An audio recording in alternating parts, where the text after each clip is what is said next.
Today's guest is Chris Griffin. Chris has been a professional athlete in 2 different sports and now runs a successful nonprofit called Home Team America with locations in Houston and here locally in Dallas. We're going to talk about his story, the story of Home Team America, and lessons learned along the way. Welcome to the podcast.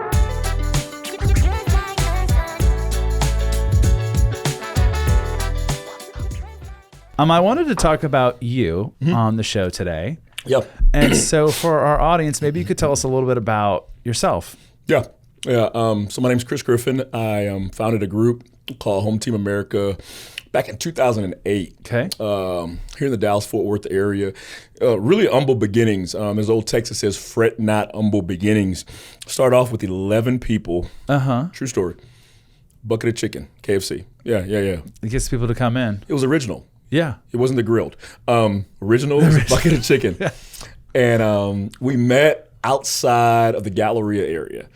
It was 11 people that met up at a home, hence the name Home Team. Yeah. Just made sense. We thought we were really, really cool. Had so much swag. We were playing music on a PS2. True story. It was like before the days of cool Apple Pod, iPods and whatnot. So we had 2 controllers. We were just playing tunes, and I didn't know what the heck I was doing. I was so wet behind the ears. I was like, why am I even up here? Nobody's gonna show up. Yeah. But kind of came like the whole beginnings of that story, or that endeavor rather, came off the heels of a really hard experience that I kind of endured. I came out of a toxic relationship, soul tie. I was broken. I lost 15, 20 pounds. Couldn't get out of bed, cinder block on your chest, looking up, just, staring at the wall. And where do I go from here? Exactly, right? I was in a fetal position, trying to open up, the Bible and just kind of look into it, and tears would drop, pages would stick together. I think a lot of folks can kind of relate to that. Just got myself in a real tough time. The unfortunate reality of life is heartbreak and misfortune, and that's how, people get past it and they get stronger. Yeah. And so you started this charity in Texas, and I definitely want to dig into that a little bit during the show. But you grew up in Texas, I think. Yeah. So I grew up outside of the Houston area. Raised in Texas my whole life, a little town called LaPorte, which is on the outskirts of Houston, down by Baytown, Pasadena.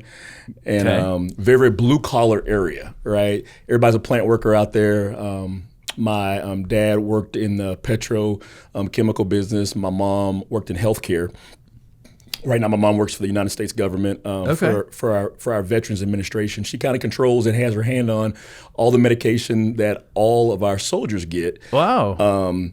In the greater Houston area. So I always tell my mom, like, Mom, you're a hero. She's like, no, I'm not, baby. I'm just hard worker, just like everybody else. I'm like, Mom, you don't get it. My parents are so humble, right? Yeah, that's great. My sister works for the VA as a nurse, and she loves it. Yeah. So she's passionate about that. So my parents are my heroes. My parents kind of came from Southwest Louisiana with $160 and a Texaco card, right? They were kids. They were 21 years old, and they had a baby, which was you? Which is me. Yeah. I'm the only child. And I used to always ask my dad, I was like, Dad, were y'all scared? Y'all were 21 years old. Y'all had a brand new baby, $160 Texaco card. That's a lot of mustard seed faith, right? Yeah.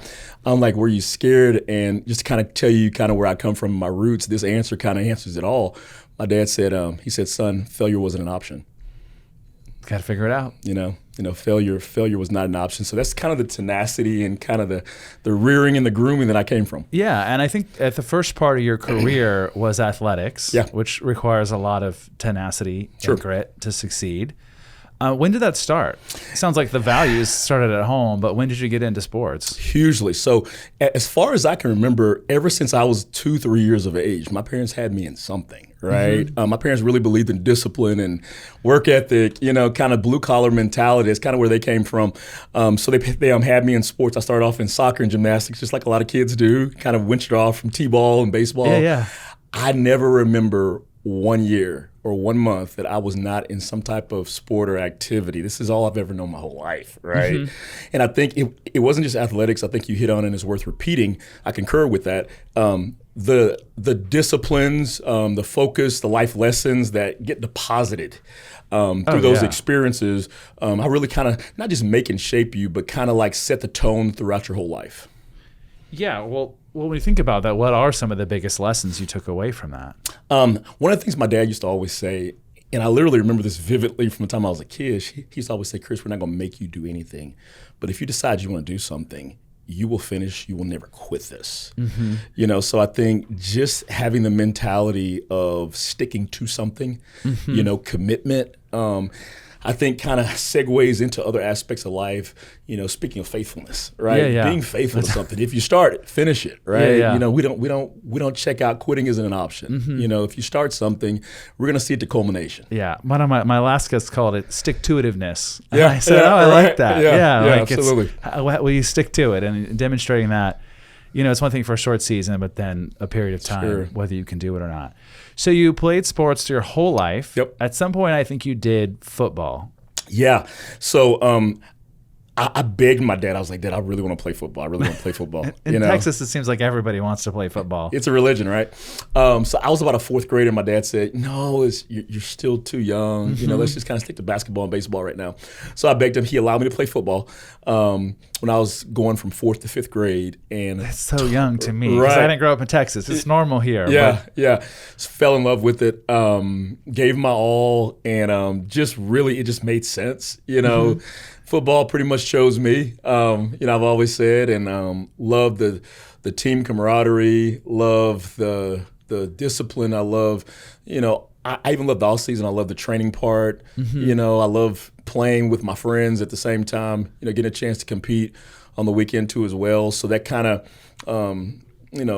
set up the roots, I guess the foundations for me to play, not just in junior high school, and I was able to get a full scholarship playing quarterback at a Division I school too as well. So. Where, did you go to school here in Texas or leave for that? Right. So actually, like any wet behind the ear 18-year-old kid, I was like, I'm going to go away. I'm going to leave, right? So I ended up getting a scholarship to play football in Delaware.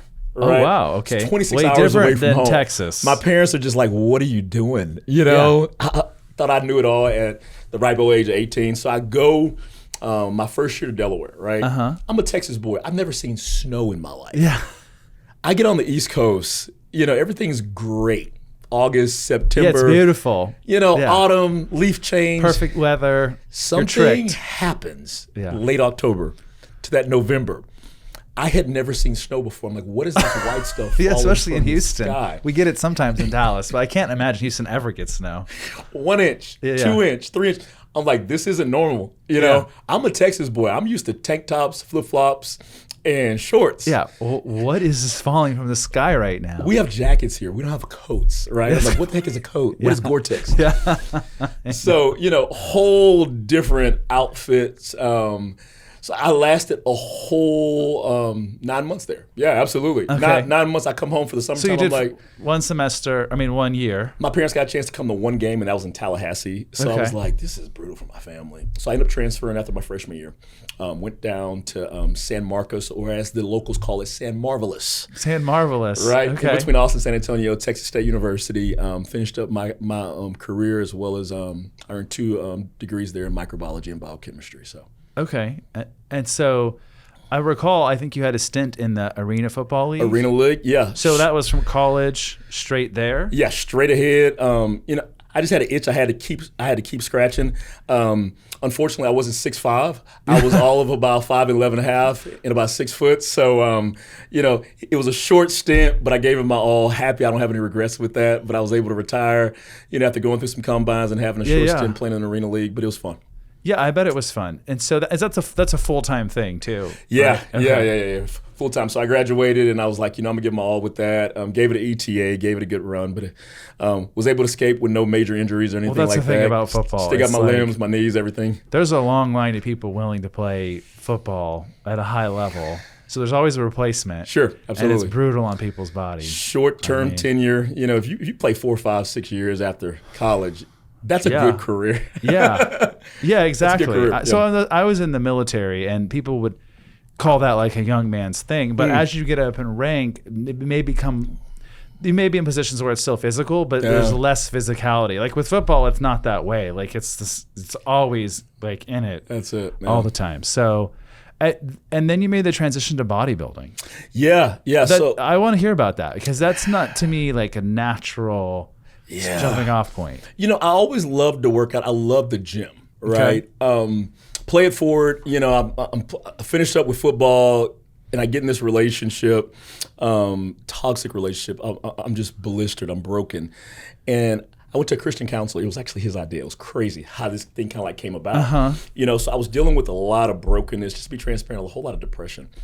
And I was just like, man. And he gave me two options. He says, Chris, I'm either going to put you on antidepressants or we need to find a way to take and harness some of this energy and this negative stuff going on and use it as a positive way to cope. We got to find some outlets for you, you know, to where you can acclimate or you know, because you're dealing with a lot.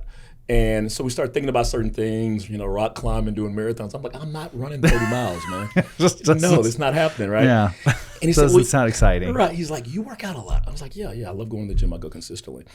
He said, what are those bodybuilding contests? I'm like, I'm not doing that. I'm not getting on a stage. Yeah. No, there's no way. You know, I like muscles. I like the magazine. There's no way I'm hopping on anybody's stage. Famous last words. And he told me, he said, you have an option. It's either that or antidepressants. I said, okay, whatever.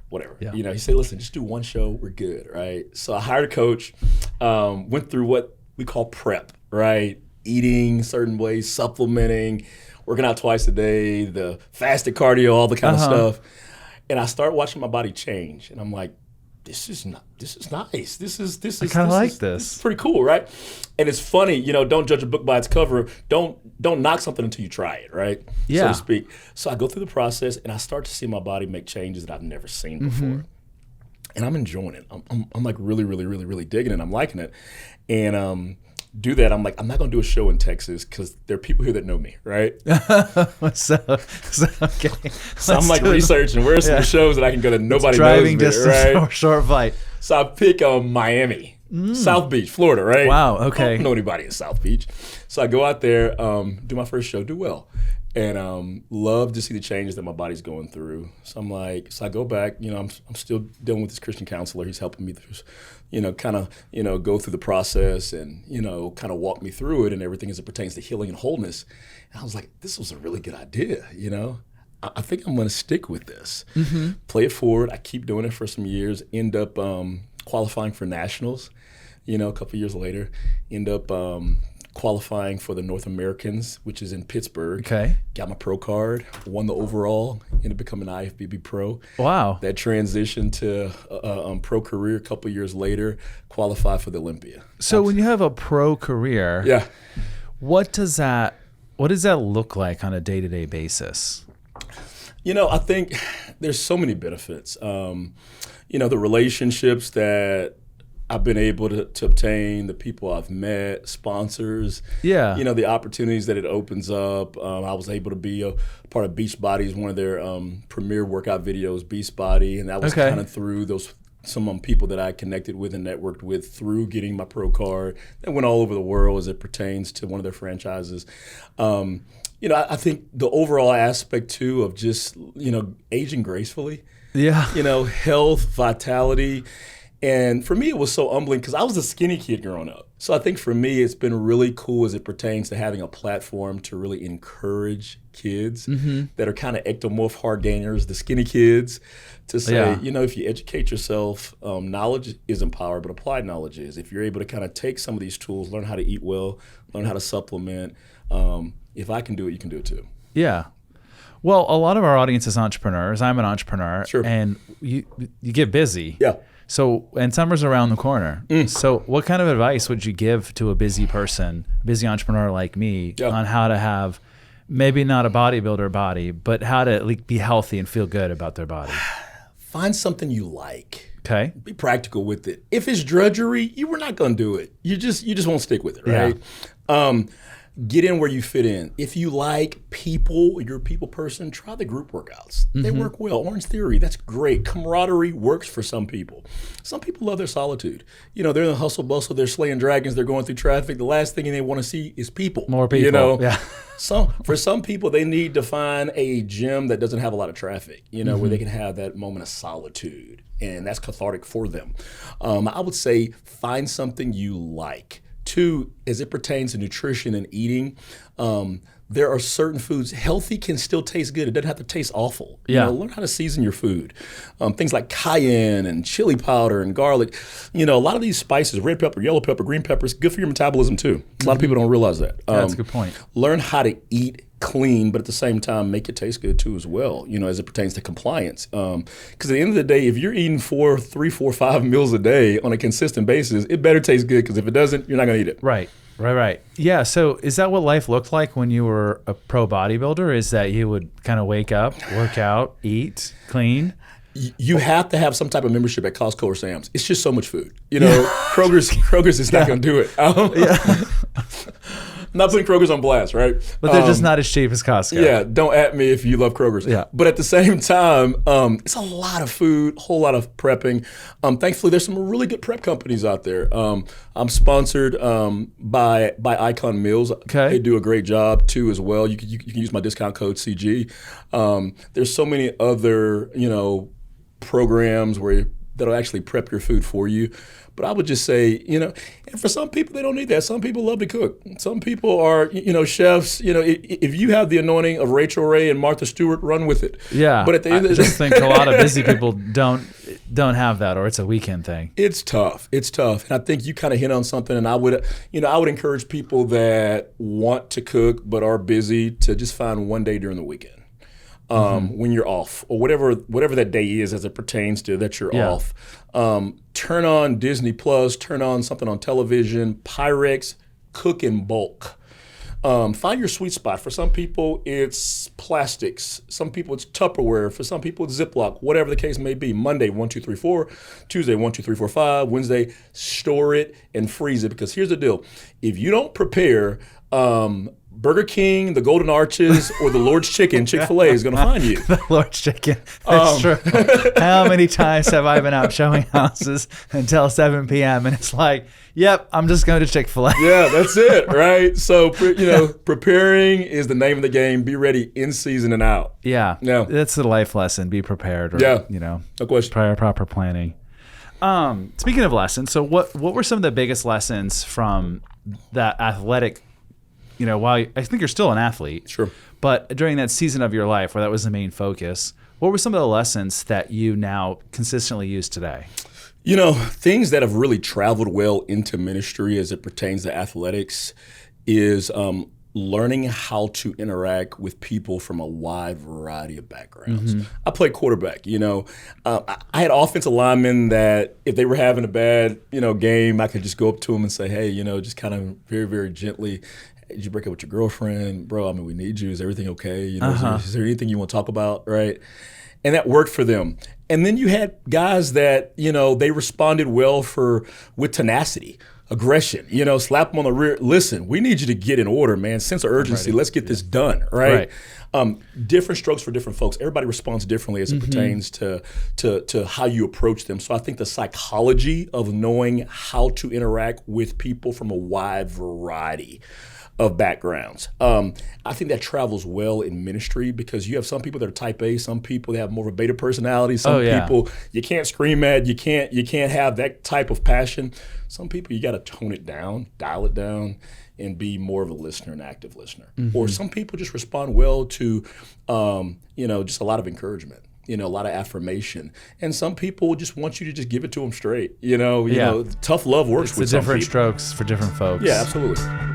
In between episodes, stay up to date on all things home and lifestyle with my weekly newsletter, Into the Weekend with Matt, where I share the latest real estate updates, new videos from our team, and advice for both buyers and sellers alike. To sign up, go to hastingsre.com/ITW. That's HAISTINGSRE.com/ITW. You talked about ministry, and that's something I want to talk about because I know you're really passionate about it. Sure. And when we first met, I thought it was a cool organization. You mentioned in the beginning, Home Team America. Yeah. Can you dig into a little more about? You talked about the beginnings of it. What does it look like today? And so today's been phenomenal. We started back in 2008. We were able to go to 2 cities, Dallas as well as Houston.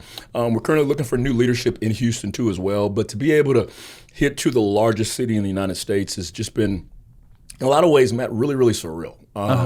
Especially because I love to tell you we had some great POA plan of action and some business plan just marked out.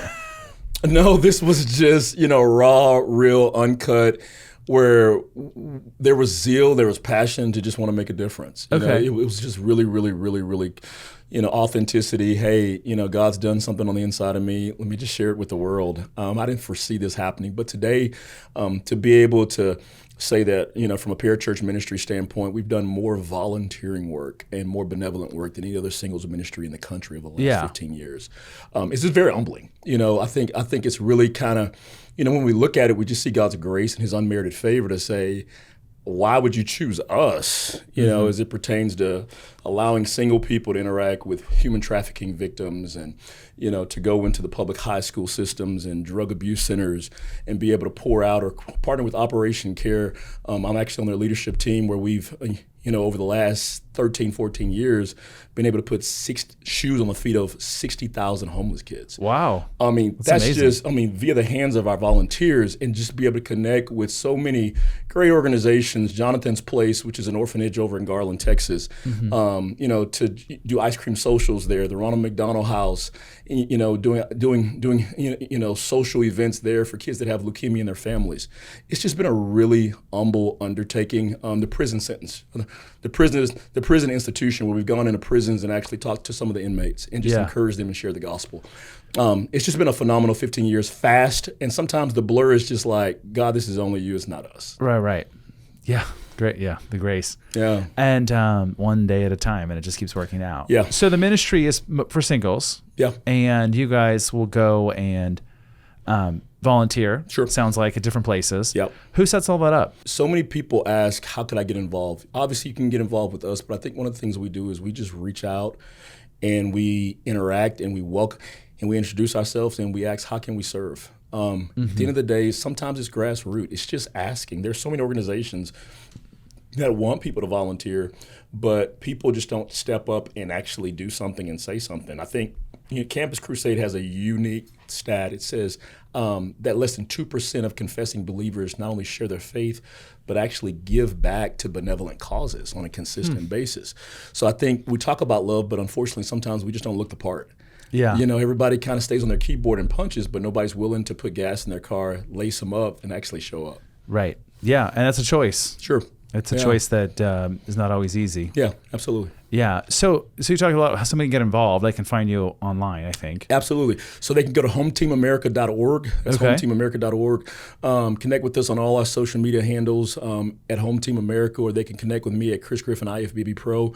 On Facebook, on Instagram, we promote all of our events. We have all the bases covered. Yeah, we just have a heart, not just for single people. I think even with our volunteer events, we invite married folks too, But I think the thing that we really encourage is there's so many single parents, there's so many families that have kids. Let your kids come out. Mom, dad, show them how it's done. Yeah. There's something about before kids hear what you say, they watch what you do. They catch it before you share it. And there's something powerful about a 7 or 8 year old seeing mom and dad put shoes on a homeless kid's feet. It authenticates to them exactly the kind of life they should be living, and that you can imprint a legacy. A lineage, and pass those good traits and those good habits on to them for the rest of their life. One of the things I like that you said is one of the biggest problems in marriages and relationships and society, I would argue, is selfishness. Yeah. And so the idea of getting single people, it's easy to be selfish when you're single, I think. It's getting them out and getting beyond themselves and serving. It has a ripple out effect on everybody. Yeah, it's huge. 48% of first-time marriages are ending in divorce, second time 64%, third times go up to 78%. You would think that people would get better with time. Didn't you learn?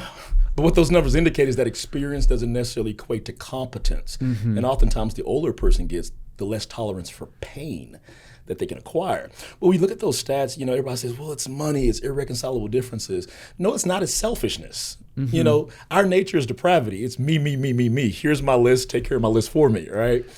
I think one of the things that not just being a hearer, but being a doer, getting out and being the hands and feet of Jesus and really helping people does is it causes you to stop being selfish and being selfless and not being self-centered and other-centered. And I think that's one of the things we really want to, promote and advocate and encourage folks to do and challenge them to come out to say, hey, think about somebody else in this world, not named me. Yeah. Wait, who's that? Right? Other people exist. And I think, you hear so many responses, and I get the DMs of, I have a flat tire, I lost a job. And my encouragement to that person, after we give them compassion, after we give them consideration, is that is the best time to give, when things are not convenient. Mm-hmm. And not only does that get heaven's attention, on the basis of what I believe, but I think it puts you in a position to think about somebody else that may have it a little bit worse at that particular time. That does something to the heart. Yeah, I was in the, I mentioned I was in the Army, and I liked to swim at the time, and so on my lunch break one time I went swimming, and it was always a great way to kind of have a meditative state and clear my mind. Yeah. Whatever I was upset about, I don't recall. It's fleeting, right? Sure. But I remember there was somebody swimming next to me. I didn't think about it at the time, and then I got out of the pool, and he got out of the pool, and he had no legs, and then I was like, wow. I have no problems. Yeah, aha moment, there it is. Yeah, okay. The thing I'm worried about, it's not a big deal. Puts things in perspective. Yeah, and so being able to get, that was God, that was the universe, whatever language a person is using, that, it was like, okay, that was the perspective I needed, but getting beyond whatever my petty issue was at the time. Absolutely, yeah, selfishness is tricky, but it's the world we live in. It really is, because I think that's what our paradigm is naturally, and I think we live in a society and a culture that actually advocates for it. That advocates for narcissism, that advocates for selfishness, that advocates for you.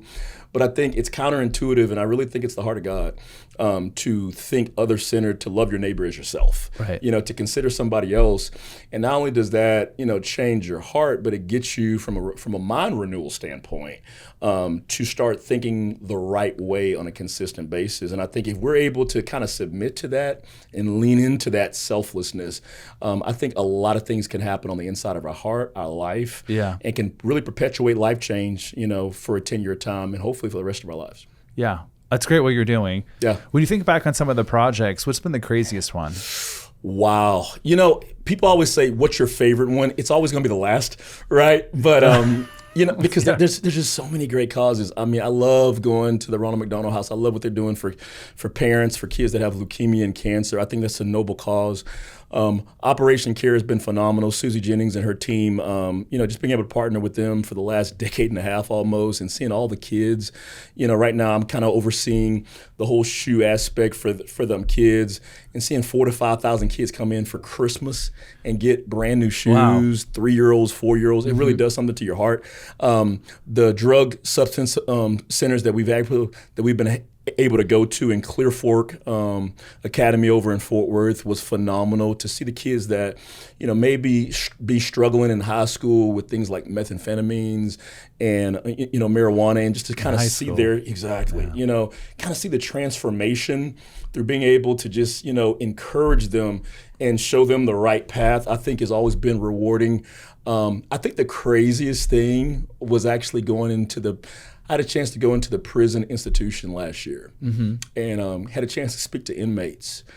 But I think the thing that was, the big takeaway, people always say we serve them. I think you're able to glean something even from giving and serving, is the level of humility of so many inmates. Being able to look in their pupils, I think you can tell a lot by looking in somebody's eyes. Yeah.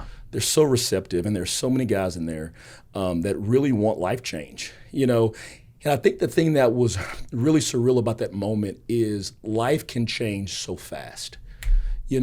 Prison isn't a place with a lot of bad people, but just a lot of people that had a lot of bad days. Yeah. One bad choice kind of facilitated another, and then all of a sudden we're in a totally different place than where we started. Yeah. But I think the thing that was so humbling for me is just to see the desire to want to do better when they got out. That really, really ministered and really, really convicted me. One, not only in my own life choices each and every day on a mundane basis, but just the desire to go back and help. I think when you have good takeaways, good experiences, it perpetuates, a lifestyle as opposed to a one-time event. How often does Home Team do these We try to do it about 2 to 3 times a quarter. Okay, wow. On a consistent basis. So, yeah. So last year's schedule was on very fast pace, very furious. This year, we're expecting to possibly double those efforts this year. Wow. So we try to stay as active as we can. I think one of the other reasons is just the capacity and the growth of Dallas. A lot more folks coming in from different parts of the city. Yeah, from all over the nation. And I think not only is there a need, but there's also a desire, of a lot of folks that are unmarried, people in that season of time that just want to help. And I think that's always encouraging. When you get messages, when you get DMs, when you get folks calling you saying, when is the next event? When's the next event? I enjoyed it. I want to do it again. Nice. Yeah. So that's kind of what keeps you going. Absolutely. Now, running a charity is hard work. Sure. What does a day or a week in your life look like? A lot of juggling. God blessed me with this ENTJ type A personality. So I don't know where it comes from because my mom and my dad are totally kind of the opposite of that. But, I think for me, I love the grind. I love the fast-paced lifestyle. I always have. I've been kind of a weirdo, in that fashion. I enjoy being busy. I enjoy kind of having my hand in a lot of different things and doing the juggling act. But I think at the same time, I want it to be on a high quality basis. I just don't want it just to be, I don't want to confuse motion with progress. Yeah, it's so easy to do that. Yeah. So I just don't want to say, I just want to check a box or do something obligatory. I really want it to make a difference. And I really want to steward my grace as well on the basis of what God's allowed me to have my hand on. Because ultimately, it's not my ministry. I believe it's His. And I believe He's just given me, the opportunity to steward and to manage well by His grace what He's put in front of me. So this is His baby, not mine. But I just want to be a faithful servant and a faithful steward to be able to take care of what He loves the most, and that's His people. Yeah. That's true. It is all about people. Yeah, absolutely. A lot of our audience is entrepreneurs. Sure. And you're talking about being busy and getting after it and doing all these things. How do you manage your time or invest your time? I think first fruits. This may sound cliche and kind of apropos for a lot of people. I wake up, I start my day in my Bible. I start my day with God each and every morning. I think for me, it's just being thankful. Mm-hmm. To be able to grow up in the family that I kind of grew up in. There's an old proverb that says it takes a village to raise a child. I had a lot of villages and a lot of villagers. I have so much to be thankful for as it pertains to God's providence over my life and His covering, the tutelage, the mentorship. I don't believe anybody's self-made. I had a lot of people pour into me, so I have so much to be thankful for. That being said, to much is given, much is required. God doesn't invest something on the inside of you without expecting a return on His investment. So I think being able to balance it isn't so much a burden to me. Mm-hmm. It's more of a responsibility. Okay. I'm accountable for it. So I think that's just where my paradigm is towards that. It's not what I have to do, it's what I get to do. Listen, you mentioned before there are people out there that are handicapped. I would use working out, with that same example. We got soldiers coming in from Afghanistan, different parts of the world with no limbs. They would kill to be able to go squat, to be able to go run, to be able to go lift. Things that oftentimes we take for granted. I could be guilty as any, but to be able to have my sanity and to be able to help somebody, that's a huge blessing. We live in, a free country where I have the opportunity to read my Bible. I have the opportunity to interact. This isn't North Korea. Thank heavens. This isn't communism. This isn't a third world country. I have the chance to be able to make an impact on somebody's life. So I think being thankful isn't just a statement. It's just not a prayer, but I believe it's a way of life. Yeah. And so, what I'm hearing too is you start your day with a good morning routine that comes from a place of gratitude and centering yourself, and then it allows you the space to go on and tackle the day or the week. Yeah, well, part of what you do too is you have a pretty good personal brand. Yeah. And I want to dig into that a little bit too, because I think for that entrepreneur that's listening or the aspiring entrepreneur, that's something that's become maybe not new, but it's part of the equation now when you're building a business, is having a brand. Sure. In what ways has a personal brand, inspired your career or influenced your career? I think the word that stands out to me is authenticity. I think a lot of times people pick brands because they think it's romantic, it's sexy, it'll pop. For me, it comes from a place of a testimony. Mm-hmm. It's real. Story, these are real scars. This is real headaches. This is real pain. This is real depression.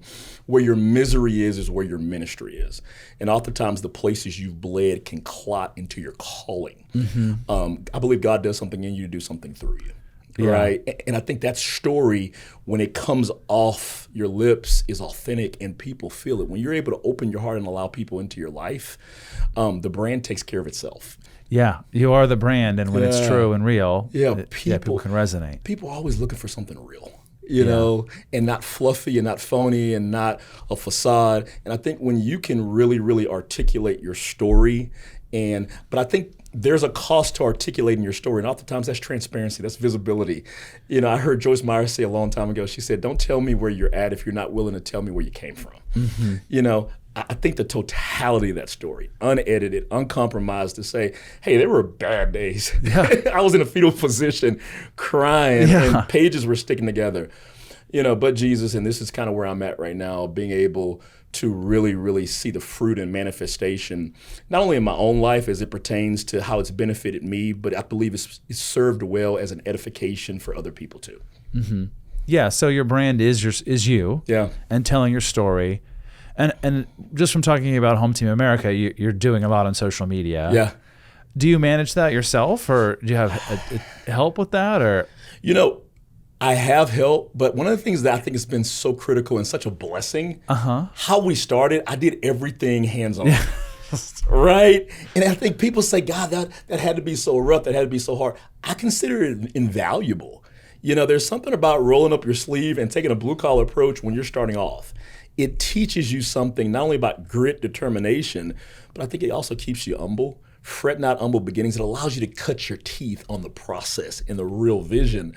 So that way, when you grow, you know, you can really appreciate that. Just to kind of reference Joyce Meyer again, I remember, you know, growing up, me and my mom and my dad would go listen to her, you know, speak, and she was renting out hotel space at Holidays Inn, and her and her husband Dave were literally traveling around in a station wagon. Mm-hmm. Well, play it forward, 2024. You know, she's a millionaire. She travels all over the world helping people. But you see those humble beginnings. I think there's something valuable and something precious. You know, even in the story of the CEO of Amazon, you know, they show pictures of how he started in his garage. You know, I think there's something valuable about remembering those humble beginnings, on how you cut your teeth on things and how those visions began. Because I think it causes a level of appreciation and thankfulness on the basis of where you end up. That's such a good point. And I think we live in a time and place where people look at a snapshot in time, like on social media, and they see the public, which is sometimes a lot of recognition, success, rewards, whatever, the private jets, whatever they may have. Sure. And there's this feeling of, man, how come I'm not there? Yeah. But they're seeing a snapshot in time. They didn't see the journey that person went on to be the kind of person who could do those things, or the level of impact they're having too. It's true. I still think your brand is very much tied to fitness. Sure. Have you ever considered launching like your own line of fitness apparel or food or supplements? You know, I have. These are ideas that I've always, tossed around in my head as it pertains to supplements. The apparel line, definitely, especially, is probably something I'll probably do in the near future. I think I've been so busy with so many other things, fast paced. It's that type A ENTJ personality. I've been so busy juggling so much to where there's so many things and vision plans that I've looked at, I've prayed on. But right now, I'm I don't want to use the word content as it pertains to, being lethargic, but I'm really satisfied where things are right now, and kind of being in God's will for my life in this season. But I think ultimately that's just that. Life's about seasons. You never know what tomorrow, next week, or next month is going to hold. I always want to be fluid to the direction that God has me on as it pertains to the path that He has me on next. But those are definitely things that I've kind of entertained and kind of prayed about. Okay. Yeah. What do you imagine is in the near future on that path? I would say hopefully marriage will be great. If not, soon. I think the second opportunities that I'm looking actually towards is really growing Home Team to other cities. Okay. Right now we're in Dallas, getting ready to get leadership reset back up in Houston. I I love to do one in Austin too as well. Kind of saturate Texas from a lot of different multitudes. Texas is its own country. It's massive. This is 100% Texan speaking here. Yeah, yes, it's its own country. Really leveraging our networks that we have over in Oklahoma too as well. Yep. Because at the end of the day, there's single people in Dallas. There's single people in Columbus, Ohio. There's single people in Los Angeles. There's single folks in New York. Everywhere. Everybody not only needs the gospel, but they need good tutelage and teaching. And those divorce rates aren't just in the Metroplex DFW area. They're all over the country. Yeah. So I think the more we can really impact and pour out and make an impact on folks in that season of life, I think the better. You look at those stats right now, 52% of local church bodies in the U.S. are comprised of single people. The majority of That's interesting. Yeah, the majority of the American church is not married; it's single. But here's the caveat: less than 26% of local church bodies pump funds into their singles departments. Therein lies the breach. Single people aren't getting the attention that they need and deserve, and we wonder why a lot of times those stats are so poor. I think if we're able to not oppose the local body church or oppose those institutions, but come alongside them and be a friend. Be a partner. Be an asset to them. I think it not only bodes well for their ministries, but also folks in large part, 52% of their population being single, get a chance to get the tutelage, the grooming, the rearing that they need in that season. Yeah, it's interesting. So if you're going to go to Austin next, for example, how do you launch there? I think, especially for your listeners, if you're in Austin, someone that's got just a tenacity, a zeal, and a passion for people that are unmarried, that really want to see that community changed, we need good leadership. That's what it starts with. We need the right person or the right couple people. I'm not opposed to putting 2 or 3 folks in leadership and just kind of doing a rotation. I think that works in a lot of ways, too. If you have kind of a team, approach to leadership, I think that could be a beneficial thing depending upon the location, depending upon how God kind of maneuvers that. So I think the first thing is going to be leadership. I think the second thing is really getting the word out from a grassroots level. I think social media is great, but I think old-fashioned interaction of just, talking to people, having those dialogues, having those conversations. And lastly, I've always say, I know this sounds kind of apropos and cliche, I always believe God takes care of the rest. He puts the right people at the right place. Man plans his ways. He directs our steps.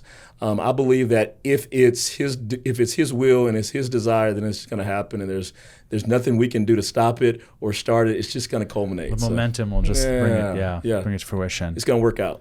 Yeah. So the future looks bright. Sounds like for you and for Home Team America. Sure. What's a question you wish I would have asked you? Oh gosh, I think a question. Probably the top 2 questions I do get is especially at Home Team, obviously you're dealing with single people, is can people change? That's probably the number 1 question you get from people that are coming out of relationships. Everybody wants to know, hey, can this be reconcilable? Do I need to give them a second chance? Do I need to give her a second chance? They did A, B, or C. And I think the second component that a lot of times we hear is, how do I know if they're the one? I think those are the 2 big questions, and to be expected. Single people typically are gonna, I want to know the answer. How do I know if she's the one? Oh man. Well, so I'll start with the first one. Can people change? Okay. Here's like the short answer, long answer, and kind of mixed in. All right. Here we go. Yes, they can change, but ...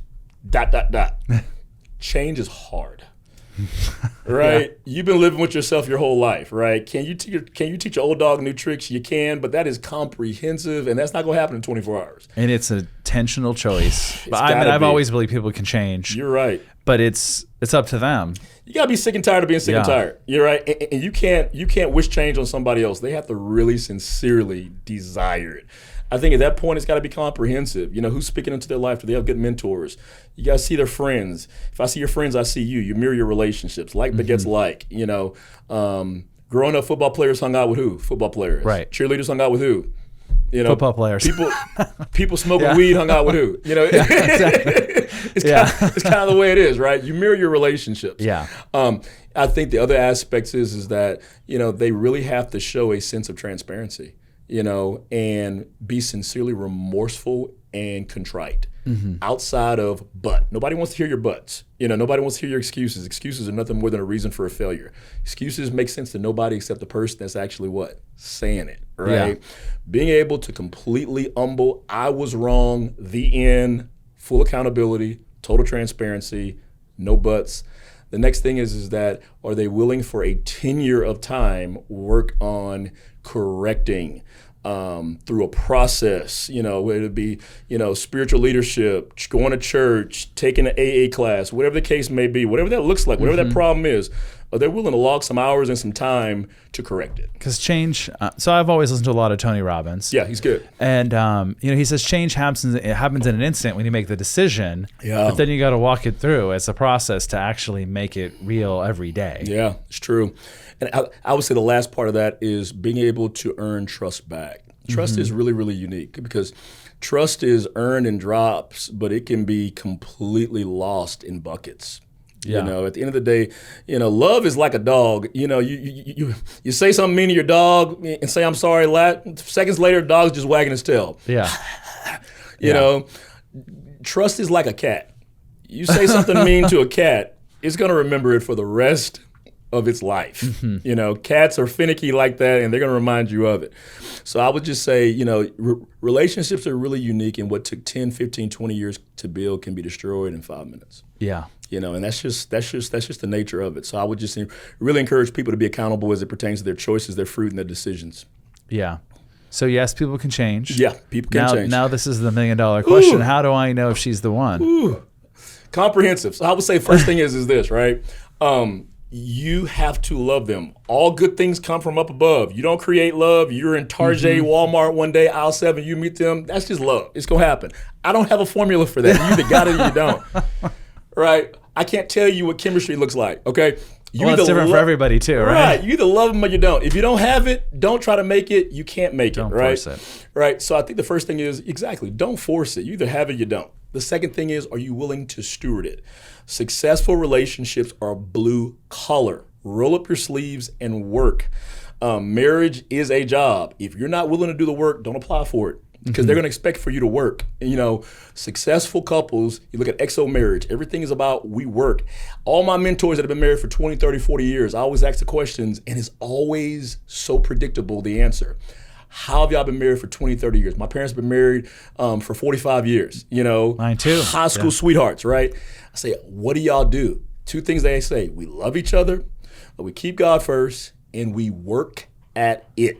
Everybody always says the same thing, work at it. It's not perfect, we work at it. Successful couples are laborers. They're willing to work, they're blue collar. That's a mentality. So I would say the last thing is that somebody that keeps God first and foremost and can say, I'm sorry a lot. Posture humility is powerful. Conflict resolution, obviously, that can be learned. Love languages can be learned. Some of that stuff is curriculum based, right? Again, that kind of ties into work. But you really want somebody that keeps God first, I believe. And I think secondly, is willing to work at the relationship and most importantly, work on themselves, on an independent level, which transitions to interdependence as it pertains to the collective value of that relationship. I think if you have that, I think you got a chance. So you talk about your story and having a rough period in life that you overcame. Sure. Part of that was with bodybuilding and counseling and just making different decisions. How does a person heal?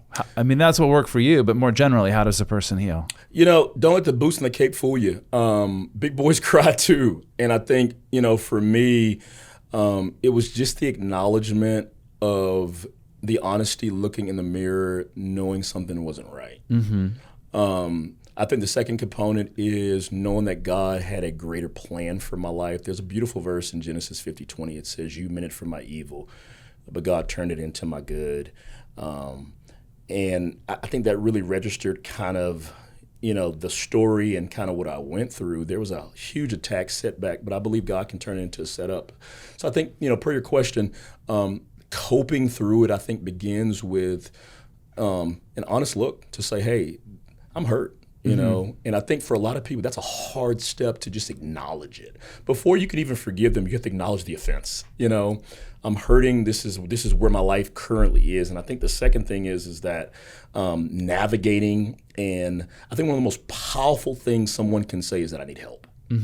and whether that looks like Christian counseling like it was for me, self-help books, whether it looks like Celebrate Recovery, accountability groups. I'm a big believer in using all the weapons in your arsenal. Right. Really, really, really utilizing everything that God has, allowed you to utilize. AA classes, whatever the case, whatever that looks like, whatever you're dealing with, utilize it, and do it on a comprehensive level, and be consistent with it over a 10-year time.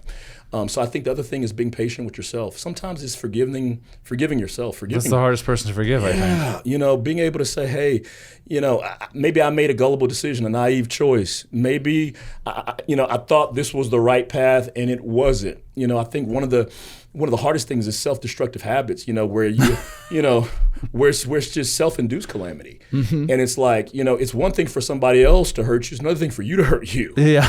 I'm laughing because I am accustomed to some of my own devices that may not serve me from time to time. Right.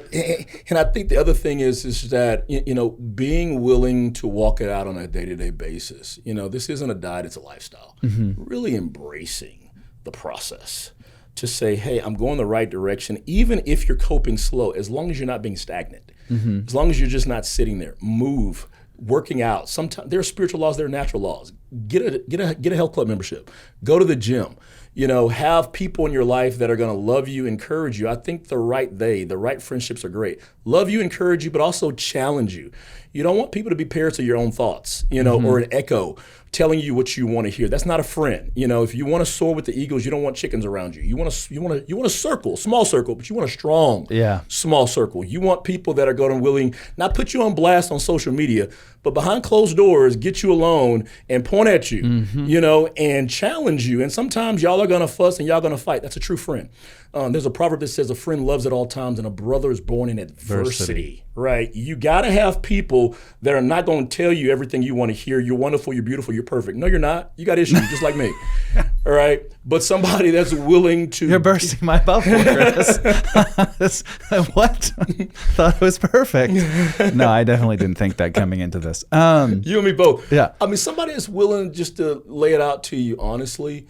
Because I think here's the deal. At the moment, it might cause frustration, a little bit of pushback, but weeks, months later, you'll thank them for it. And you'll thank them for their authenticity and their honesty and their integrity, because they saw something in that moment maybe you didn't.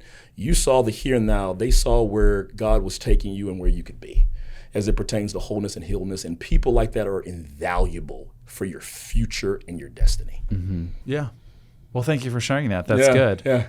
We have a tradition on the podcast where the last guest gets to ask a question for the next guest, and they don't know who they're going to be. Oh, wow. So our last guest asked, what's one book that's been most impactful to you?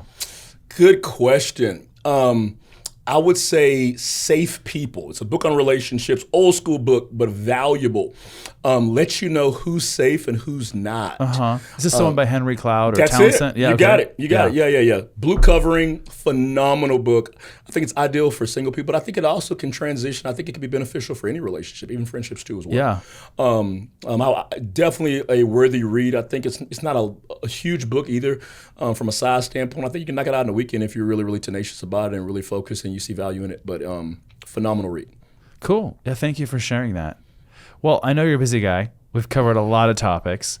And I want to say thanks for your time today, Chris. Thanks for the opportunity. If our audience wants to get a hold of you, what's the best way? Yeah, you can go to our website at hometeamamerica.org. That's hometeamamerica.org. Love to hear from you. Love for you to come out and join us and be a part of what we're doing as it pertains to just trying to be a positive impact in our community in the Dallas-Fort Worth area. Soon to be back to Houston as well as some other places, hopefully, that God has on the radar. Nice. Well, thanks again. Thank you. If you've ever gazed into the sunset in the Lone Star State, then you know what it means to call Texas home. I've never even rode a horse, but I did find my dream home in North Texas. Working with the Haistings Real Estate Group was a breeze. Whether you're a first-time buyer, home seller, or simply just looking to invest, the team has you covered. Selling your home doesn't have to be dramatic. Learn more by visiting HastingsRE.com. That's HAISTINGSRE.com.